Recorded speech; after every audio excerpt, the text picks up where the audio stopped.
lagi. Demikian laporan dari saya. Saya mohon maaf apabila dalam kata sambutan yang ada kurang berkenan atau ada yang terlupakan. Kurang lebih saya mohon maaf dan sebelumnya. Wassalamualaikum warahmatullahi wabarakatuh.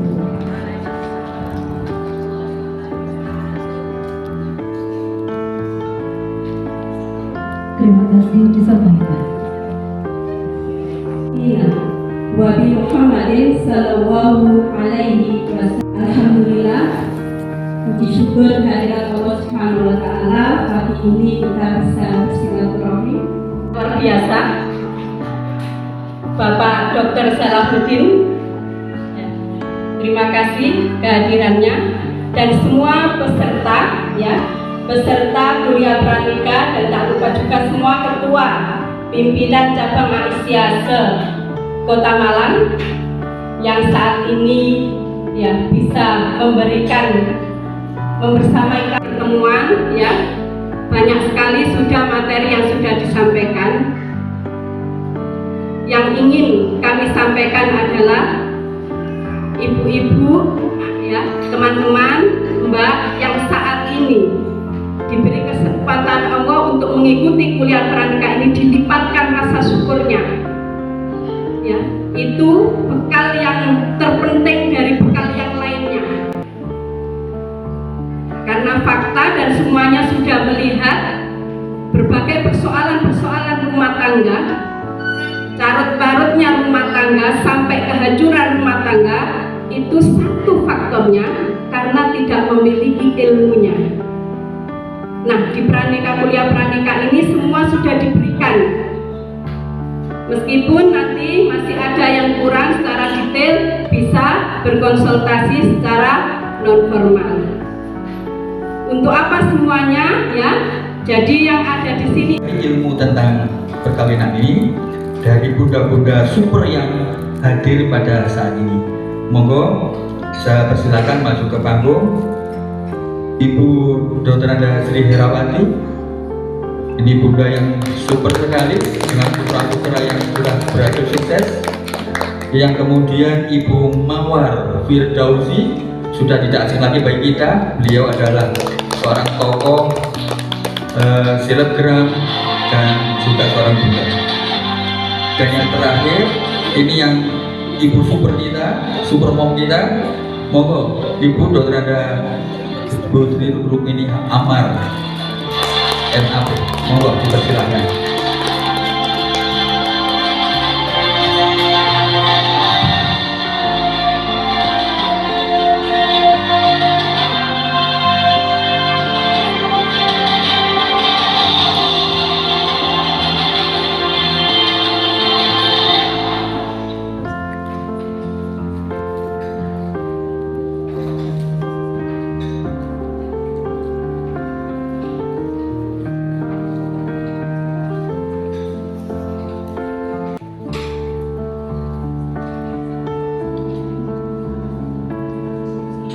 Terima kasih kepada bunda-bunda.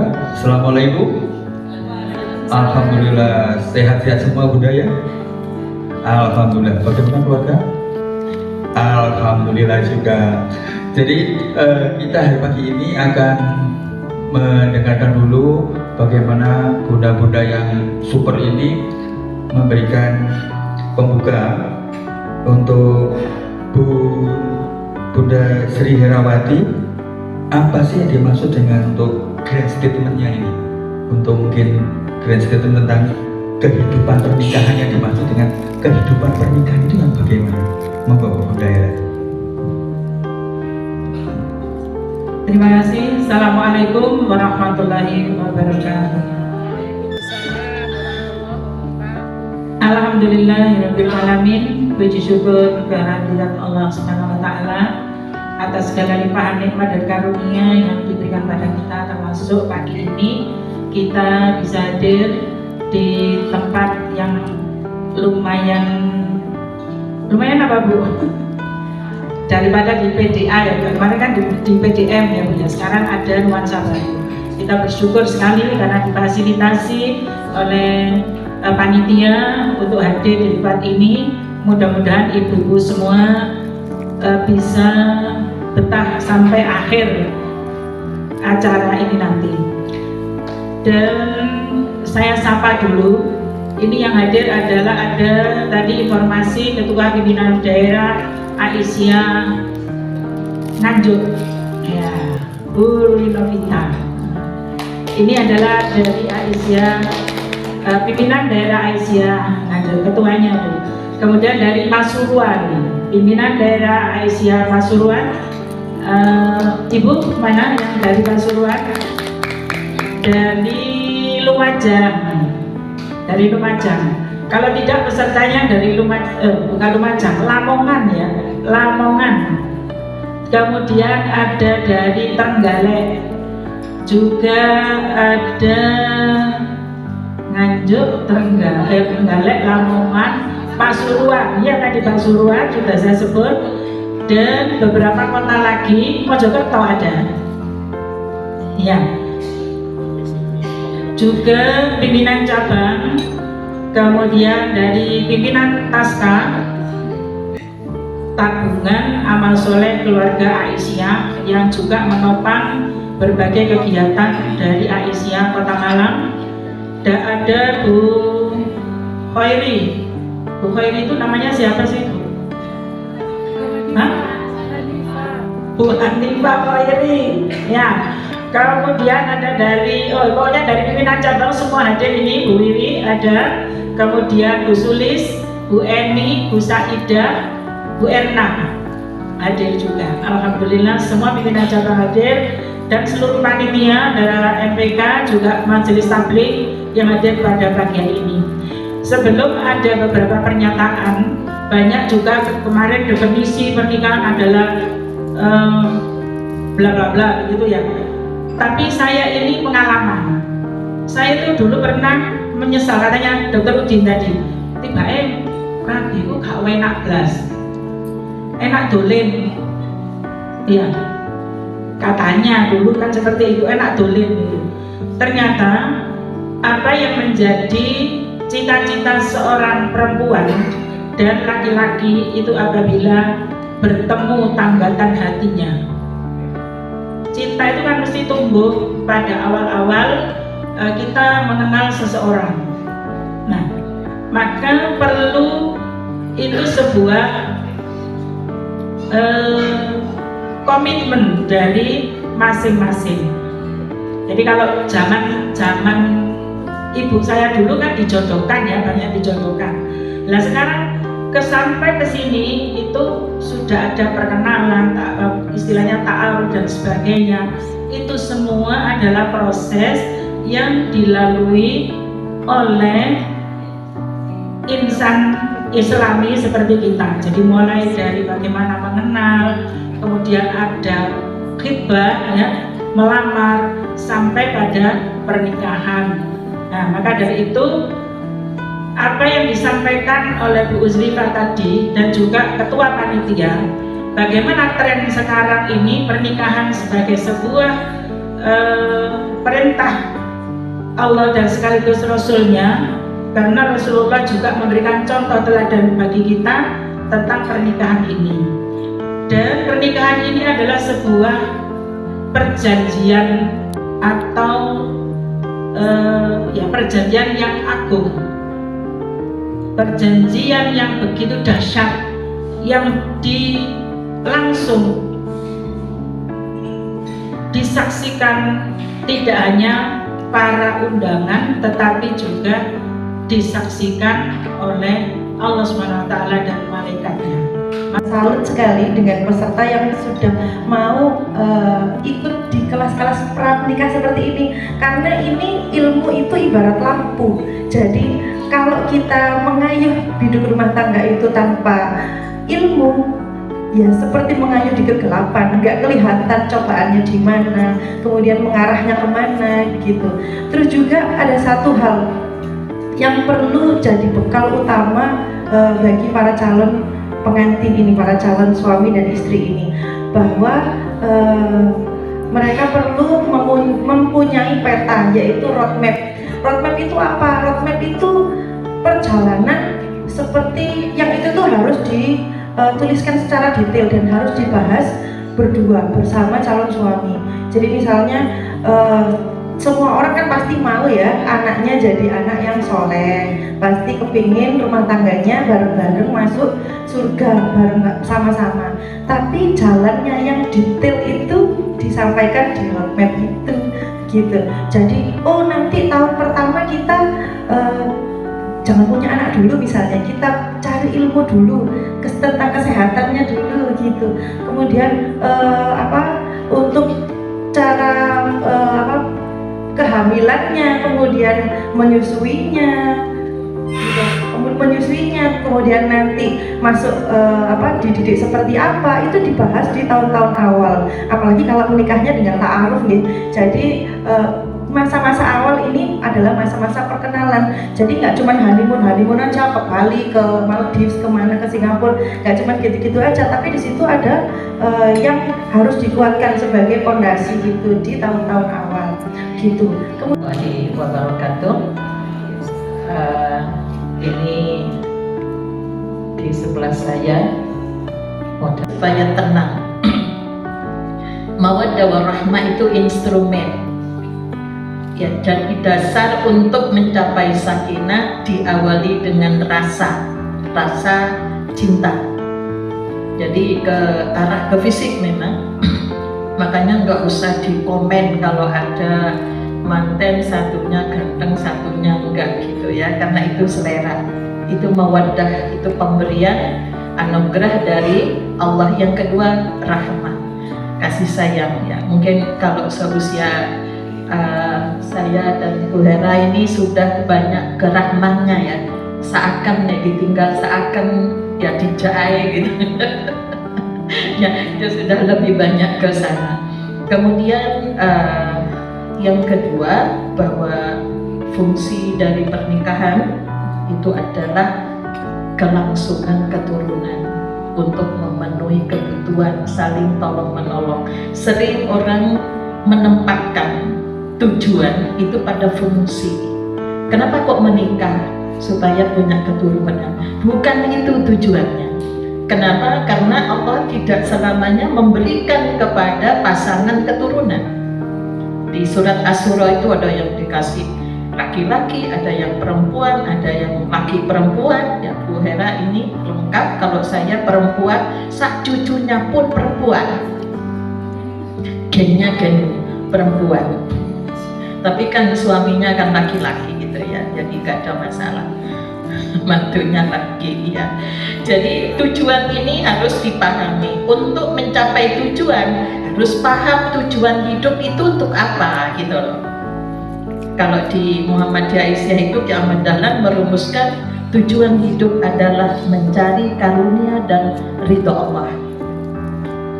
Jadi kalau sudah paham itu ya, maka tentunya akan mudah untuk mencapai. Jadi sakinah itu bukan berarti semuanya ada kesamaan.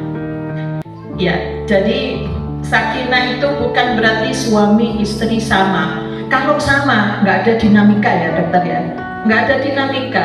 Justru perbedaan di situ kaya akan kemampuan, akan penambahan pengetahuan itu karena berbeda. Tapi bagaimana memanage perbedaan ini menjadi sebuah kekuatan.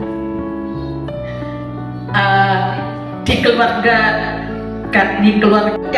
ada qada, ada qadar. Jadi qada itu ketetapan Allah, memberikan jodoh, memberikan rizki, memberikan kematian. Itu ketetapan Allah.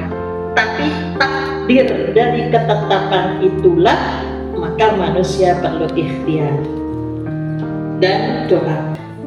Hasil ikhtiar dan doa serahkan kepada Allah, baru itu namanya takdir. Takdir itu ukuran, kadar, ukuran seberapa jauh.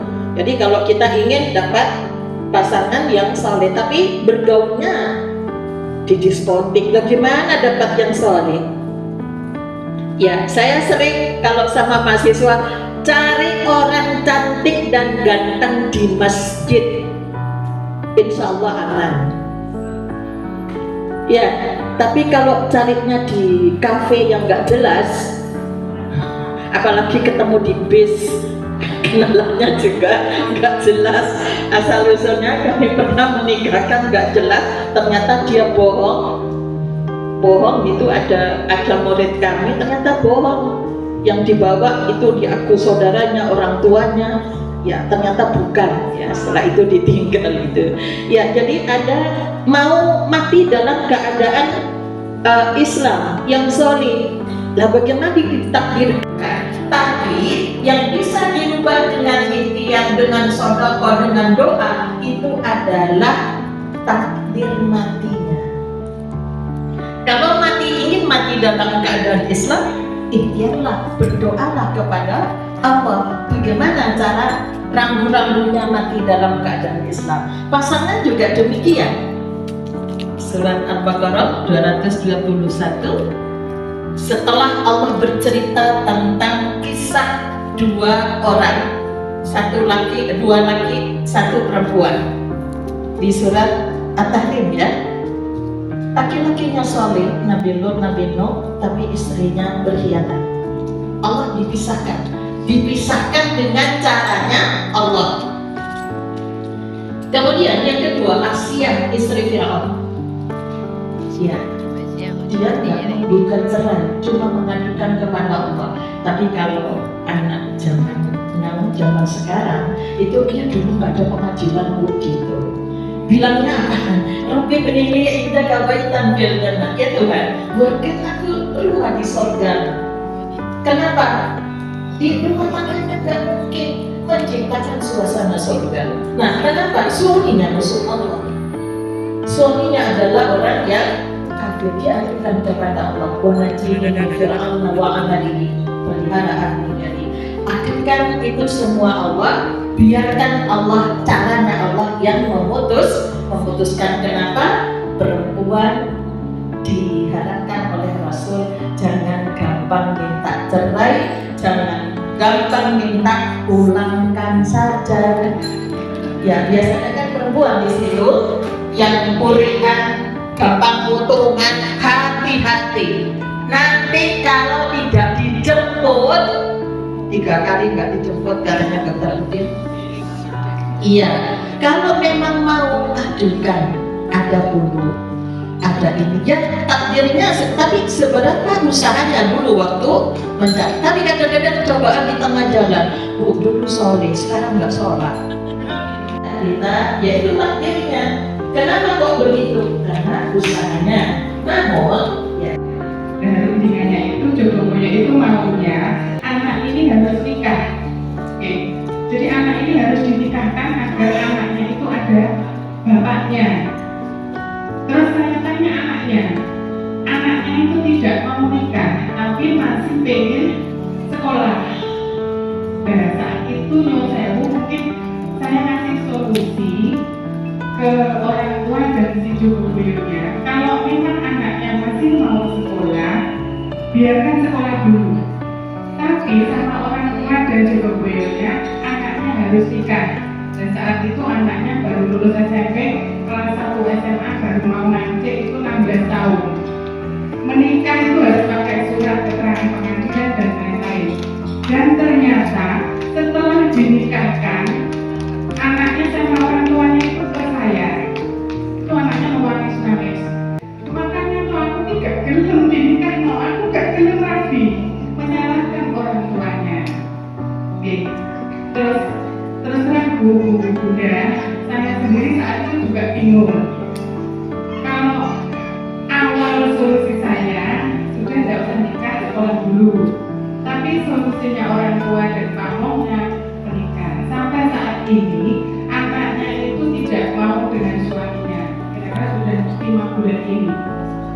Dan anaknya bayi itu diambil saudaranya di luar kota.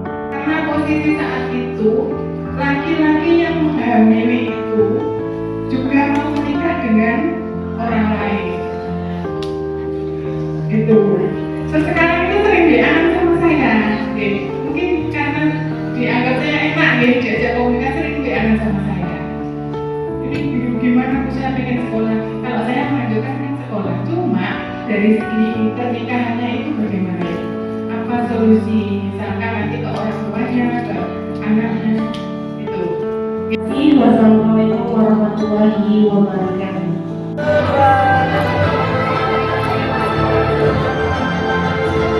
Ekspresinya yang ceria karena sudah diwisuda. Habis ini buat status bertahan di panggung untuk yang di belakang bisa meninggalkan panggungnya.